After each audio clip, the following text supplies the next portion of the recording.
Bonjour, cette vidéo présente les principales lois de l'électrocinétique qu'on pourrait être amené à utiliser dans l'étude de nos systèmes multiphysiques. Donc nous nous intéressons à ces lois et théorèmes, avec tout d'abord les lois de Kirchhoff, donc la loi des nœuds. La somme algébrique des intensités des courants qui entrent par un nœud est égale à la somme algébrique des intensités qui en sortent. Et la loi des mailles, dans une maille, la somme des tensions le long de cette maille est toujours nulle. Si l'on veut donc illustrer ces lois, on peut voir ici donc trois boucles, une boucle, deux boucles et trois boucles, avec donc les trois équations où on voit bien que la somme des tensions doit être nulle dans cette première boucle, ici dans cette seconde boucle, et ici dans cette troisième boucle. Et ensuite, on a identifié 4 nœuds sur ce circuit en disant que donc sur ce premier nœud, l'intensité I0 donc, qui rentre doit être égale à l'intensité I1 qui sort plus l'intensité I2 qui sort. Et de même pour ces trois autres nœuds.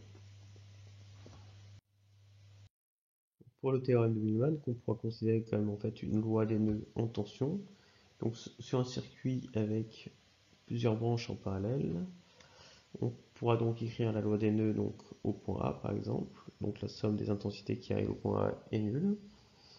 Et si on écrit ces intensités en prenant en compte les différences de potentiel aux bornes de la résistance par exemple, on va donc en déduire que la tension donc aux bornes de A, B, donc la tension aux bornes de chacune de nos branches, sera égale donc à U1 sur R1 plus U2 sur R2 plus U3 sur R3 sur la somme des inverses de nos résistances. Donc pour écrire cela, il suffit en fait d'écrire la loi des nœuds et donc d'écrire nos intensités en fonction des tensions des générateurs. Ensuite, il est important de voir que si l'on considère des dipôles linéaires, le théorème de superposition qui est utilisable pour toute fonction linéaire sera utilisable.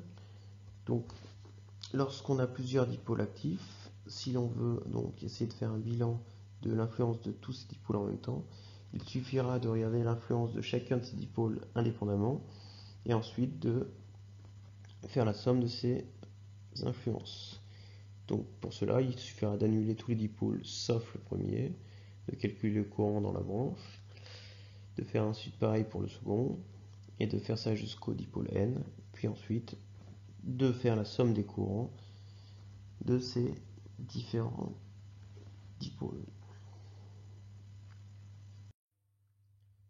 Ensuite, on va pouvoir rencontrer ce que l'on appelle des ponts diviseurs de tension lorsqu'on aura deux impédances en série. Et en écrivant donc une relation sur les intensités, on peut dire que la tension U2, ça sera donc la tension U multipliée par l'impédance Z2 sur la somme des deux impédances. De la même manière, si on a deux impédances en parallèle, on pourra donc obtenir un pont diviseur de courant où le courant donc I2, le courant de sortie, sera donc égal à I fois Z1 sur Z1 plus Z2.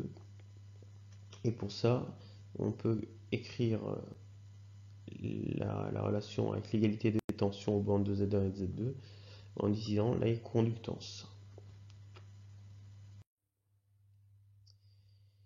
Enfin, on va pouvoir rencontrer certaines fois ce qu'on appelle le modèle de Thevenin et de Norton. Donc quand on a un réseau linéaire entre deux bornes A et B avec une charge en sortie, on pourra définir une tension ET qui sera en fait la tension U0 entre A et B lorsque le réseau est à vide, donc lorsque le circuit est ouvert, donc I égale 0. IN, le courant lorsque le circuit est fermé mais en court-circuit entre A et B.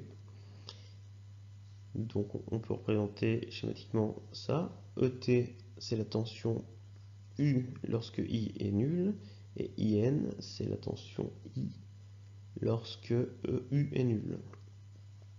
Et ZT, donc, qui sera une impédance équivalente, qui sera donc l'impédance du réseau vu des points A et B lorsque tous les éléments actifs seront inactivés, c'est-à-dire lorsqu'on ouvrira une source de tension et lorsque l'on court-circuitera une source de courant. Et on pourra donc en déduire le modèle de Norton avec une source idéale de courant et donc l'impédance en parallèle, ou alors le modèle équivalent de Thevenin avec une source de tension idéale et l'impédance en série. Donc ces deux modèles sont donc équivalents à notre réseau linéaire aux bornes de notre charge représentées ici en pointillés. Voilà pour ces principales lois de l'électrocinétique que vous avez dû voir ou que vous verrez pendant le cours de physique et que vous pourrez éventuellement être amené à rencontrer lors de nos études de systèmes multiphysiques.